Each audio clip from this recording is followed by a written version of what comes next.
అందరికీ నమస్తే. 2019 ఎన్నికలకు ముందు అంటే 2014 ఎన్నికల తర్వాత మధ్యలో ఒక సంవత్సరంన్నర పాటు జగన్మోహన్ రెడ్డి గారు పాదయాత్ర నిర్వహించారు. ఈ పాదయాత్ర ఎంత హైలైట్ అయిందో రాష్ట్ర ప్రజలకే కాదు దేశం మొత్తం కూడా ఉలిక్కిపడి చూసే విధంగా జగన్మోహన్ రెడ్డి గారు పాదయాత్ర చేశారు. అది చాలా హైలైట్ అయింది. ఇక అది ఎన్ని రోజులు నడిచింది ఏంటి వివరాలు అనేది చెప్పడానికి కాదు, కానీ 2029 వైఎస్ఆర్సీపీ గెలుపుకి ప్రధాన కారణం జగన్మోహన్ రెడ్డి గారి పాదయాత్ర. ఇది మనందరికీ తెలిసినటువంటి విషయం.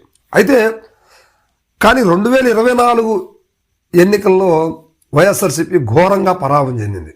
11 సీట్లకే పరిమితమైంది. కూటమి అత్యధికంగా సీట్లు గెలుచుకున్న పరిస్థితి ఉంది. సో రకరకాల టాపిక్స్ అనేవి వస్తూ ఉన్నాయి. ట్యాంపరింగ్ జరిగింది అనేది సరే, అవన్నీ కూడా మనం ఇప్పుడు మాట్లాడుకునే పరిస్థితి కాదు, తీసి పక్కన పెట్టేద్దాం. కానీ కూటమి అంత విస్తృత స్థాయిలో రావడానికి కారణం ఏంటి అనే కారణాలు కూడా లేకపోలేదు.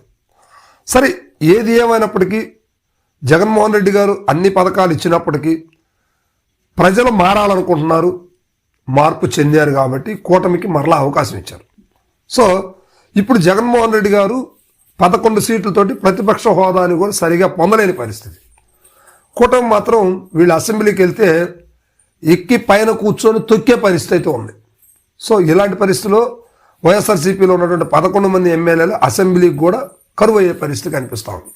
మరి ఇలాంటి పరిస్థితుల్లో 2029 ఎన్నికలకు వైఎస్ఆర్సీపీ ఎలాంటి వ్యూహాలు ఎత్తుగాళ్ళు వేస్తుంది, క్యాడర్ని ఎలా నిలబెట్టుకోవాలి, యూత్ని ఎలా ఆకర్షించాలి, ప్రజల్లో ఒక భరోసాని ఎలా తీసుకెళ్ళాలి అనే ఒక ఆలోచనతో జగన్మోహన్ రెడ్డి గారు గతంలో పాదయాత్రలాగా రేపు అంటే ఇప్పుడు జనవరి 26 తర్వాత జనవరి 26 నుండి బస్సు యాత్ర అనేది ఒకటి ప్రారంభించారు. మొదటగా ఈ బస్సు యాత్రకు సంబంధించి రాష్ట్రంలో బలహీనంగా ఉన్నటువంటి నియోజకవర్గాలు, మరీ బలహీనంగా ఉన్నటువంటి నియోజకవర్గాల్ని ఒక 60 నుంచి 70 నియోజకవర్గాల్ని సెలెక్ట్ చేశారు. ఇంకా అది కన్ఫర్మేషన్ కాలేదు. ఇంకా అది 60 కావచ్చు, 70 కావచ్చు, 80 కావచ్చు, 100 నియోజకవర్గాలు కావచ్చు. మొదటి దశలో కొన్ని నియోజకవర్గాలను సెలెక్ట్ చేసుకుంటున్నారు. ఇప్పుడు దాని మీద వైఎస్ఆర్సీపీ కసరత్తు చేస్తూ ఉంది.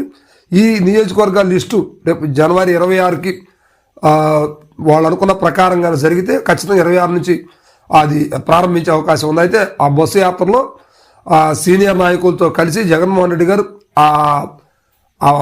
గతంలో చేసిన పాదయాత్రలాగా బస్సు యాత్రని చేయడానికి ప్లానింగ్ అయితే చేస్తూ ఉన్నారు. సో దీనికి సంబంధించి పూర్తి అప్డేట్స్ త్వరలో వెలువడతాయని చెప్పేసి పార్టీ కేంద్రాలయం కూడా చెప్తా ఉంది. అయితే జగన్మోహన్ రెడ్డి గారు ఈ బస్సు యాత్ర ద్వారా గతంలో జగన్మోహన్ రెడ్డి ఇచ్చినటువంటి పథకాలకి ఇప్పుడు కూటమి ఇస్తున్నటువంటి పథకాలకి డిఫరెన్స్ ఏంటి, ఎక్కువ వస్తున్నాయా తక్కువ వస్తున్నాయా అనేది ప్రజల ద్వారా కనుక్కొని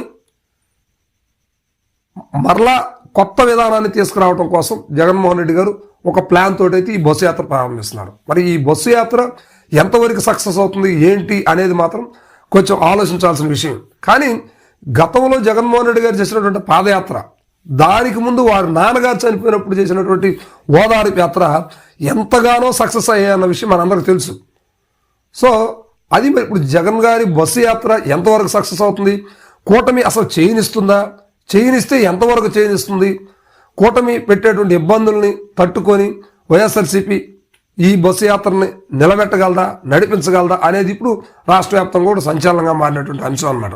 అయితే ఇప్పటికే వైఎస్ఆర్సీపీలో ఉన్నటువంటి నాయకుల్ని చాలా వరకు కూడా కేసుల్లో అరెస్ట్ చేసి లోపల పెట్టారు. కొంతమంది బయటకు వస్తూ ఉన్నారు.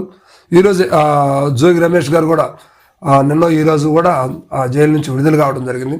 మరో కొత్త వ్యక్తుల్ని మళ్ళీ లోపల వేయడం జరుగుతూ ఉంది. సో ఈ విధంగా వైఎస్ఆర్సీపీని కూటమి గట్టిగా తొక్కి పెడుతుంది. అయినప్పటికీ జగన్మోహన్ రెడ్డి గారు ఏదో విధంగా బయటికి రావాలి, ప్రజలతో కలవాలి, ప్రజల్లో మమేకం అవ్వాలి అనే ఒక సిద్ధాంతంతో మరలా బస్సు యాత్రను ప్రారంభించినారు. ఇది పార్టీ బలోపేతానికి, పార్టీ నాయకుల్లో ఐక్యత తీసుకురావడానికి, పార్టీలో ఉన్నటువంటి యువతని అభివృద్ధి పదం నడిపించడానికి, మొత్తం మీద పార్టీ బలోపేతానికి కృషి చేయడానికి ఈ బస్సు యాత్ర ఉపయోగపడుతుందని జగన్మోహన్ రెడ్డి గారు చెప్పడం జరిగింది. అయితే ఇది ఎంతవరకు నడుస్తుంది ఏంటి అనేది మాత్రం ఇంకా ప్లానింగ్ జరుగుతుంది కాబట్టి దాన్ని బట్టి చూడొచ్చు. Thank you.